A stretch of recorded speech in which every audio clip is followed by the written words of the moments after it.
obviously never okay to be drunk while driving, because it will result from major injuries to death, and you most likely will be arrested for DUI or driving under the influence. But unfortunately, people still do it even to this day. But was there a drug accident on the railroad one time? Well, one morning in 1983, that thinking became a reality.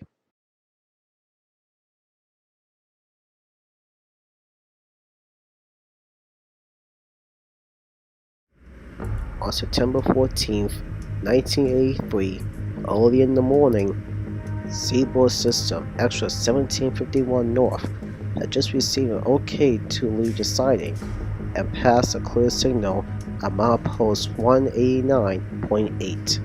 The train had around 140 cars and two cabooses.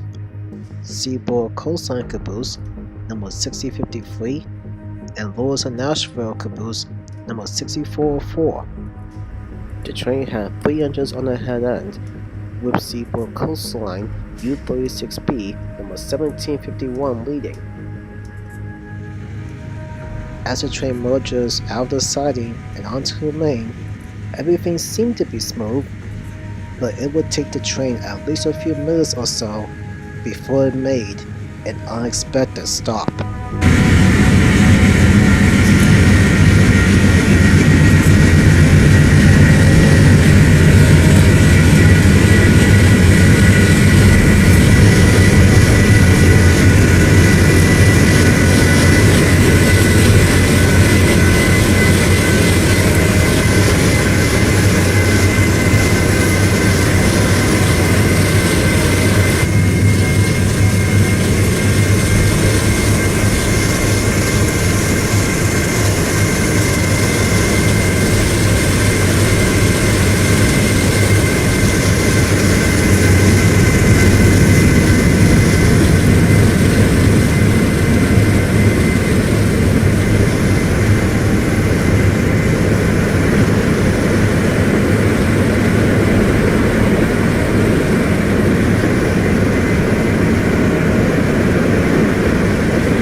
Not far behind Extra 1751 North was Extra 851 North. The train had 3 engines and 97 cars on the train, with 2 ST40-2s number 851, 8104, and C30-7 number 7008.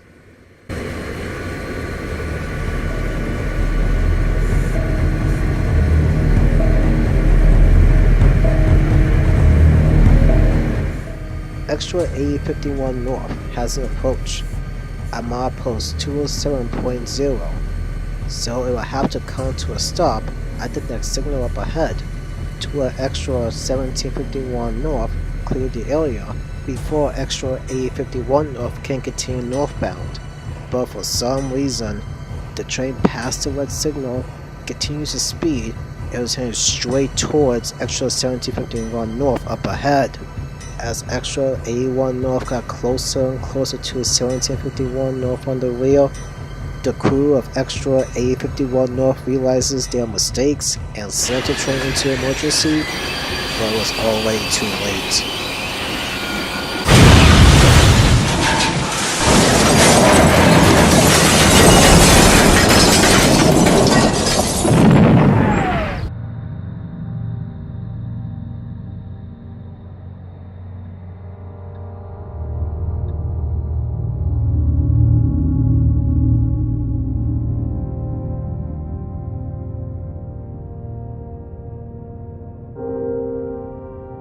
The two trains collided at 5:39 a.m. All 3 locomotives from Extra 851 North came off the tracks, while the freight cars behind the locomotives zigzag and pile up into one another. Some of the freight cars on the rear of Extra 1751 North also came off the tracks, with the 2 cabooses suffering catastrophic damages, instantly killing the 2 crew members inside. In addition, the engineer, conductor, and the brakeman of extra A51 North were injured. So why? Why did it have to happen? An investigation was soon launched by the FLA and the NTSB. They ruled out mechanical issues on the locomotives and signal failure as well. So why did the train bypass the red signal? Well, it wasn't long until they found a shocking discovery. After the engineer of Extra A51 North attended a Brotherhood Locomotive Engineer meeting on the previous day of September 13th at a tavern in Evansville, he ordered and drank 2 mixed drinks, both of which containing about 7/8 ounce of A-proof vodka and grapefruit juice. Later that day around noon, he went to a bar and he had 3 drinks, containing about 3/4 ounce of A-proof vodka and grapefruit juice. Between 2:30 and 3 o'clock, he went to another tavern and had 6 more mixed drinks, containing A-proof of vodka and grapefruit juice. So that's a total of 11 drinks he had that day. Yikes. After he had 3 drinks though, he was becoming intoxicated. 2 Seaboard System employees who was at that tavern at that time noticed that the engineer was either falling ill or falling asleep because he had his head resting on the bar, so they volunteered to take him home, and he arrived back home around 4:50 p.m. and went to bed between 5 p.m. and 5:30 p.m. Around 8:45 p.m., his wife received a call from the crew caller asking the engineer to operate Extra A51 North. So the engineer slept until 9:30 p.m., drove to Holwell Yard, and went on duty at 10:30 p.m.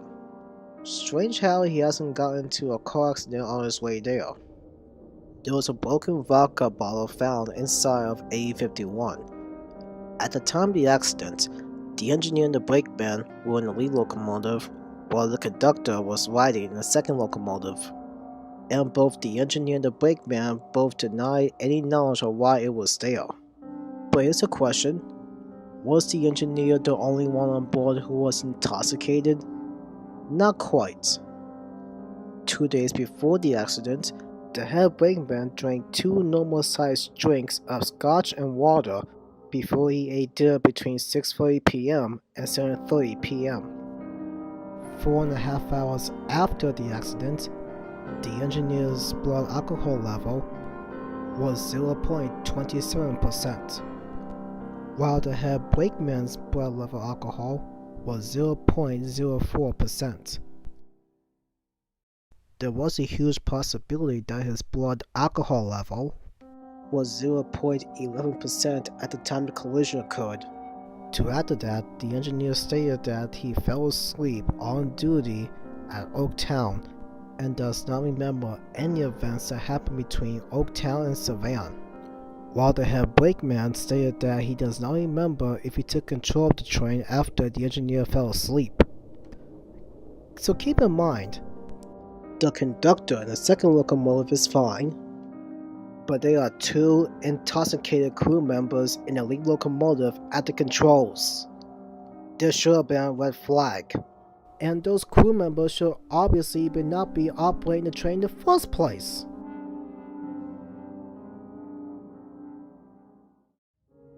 In the end, the engineer and the head brakeman were both charged with reckless homicide.